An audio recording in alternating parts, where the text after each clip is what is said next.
you're now going to transition into a different type of election cycle to lead Iowa Republicans in.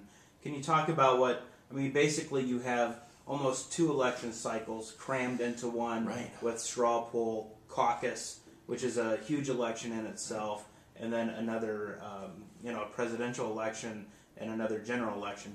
Can you talk about how you're going to need to change, how the party's going to need to adapt, and what needs to be done differently because of the cycle that we're in? And one thing, while it is a blessing that we have, First in the Nation caucuses and the opportunity for that enthusiasm with Republicans, it is going to be a strain. It's going to be a strain on staff. It's going to be a strain on operatives.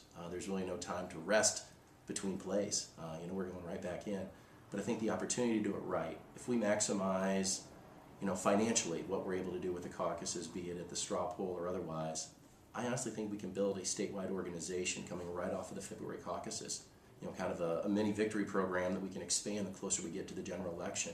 I think that's one way to do it, actually, because think about it. We're going to have precinct leaders in all these precincts for various presidential campaigns.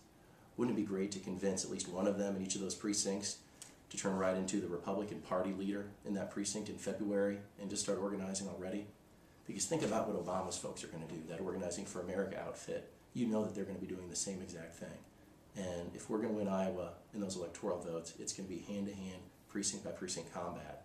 So I think that's how we need to go into the caucuses, making sure that we just don't get solely focused on the straw poll and the caucuses, that we forget that there's an election to win in November 2012. And I think that's important for Iowa Republicans to remember, especially when we get into the caucus season. Every Iowa Republican is going to have their candidate, their favorite, that they're going to be passionately for. But after February 6th, when that caucus work is done, we need to remember that we're still Iowa Republicans who need to deliver the state for our presidential nominee in November. So I think that's kind of where my head is at going into caucus season. When you go through a cycle or anything in life, and you've done it before, and now you're going to do it again, you've always learned from past experiences. Yeah. And so, one of the places where we didn't see success on November 2nd was at congressional victories. Right. Now, obviously, you mentioned that we're going to lose a seat in redistricting, most likely.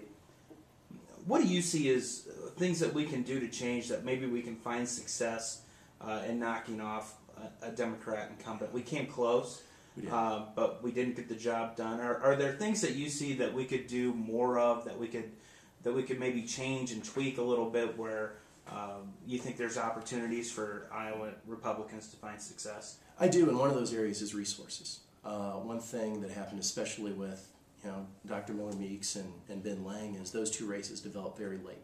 So they weren't on the national radar screen. Despite our best efforts, we're able to finally get some late mail out of national Republicans into those districts, but there wasn't really any other money on the ground or on the air. Going into a cycle where we don't have a governor's race, we don't have a United States Senate race, there's the opportunity to actually put those resources into those congressional districts. And I think there's going to be a real opportunity. We don't know what the districts look like, of course. We probably won't until the mid part of spring. But I think we should focus on that. I mean, my goodness, if we have a chance at Bruce Braley, we'd be foolish not to aggressively try and change the makeup of our congressional delegation.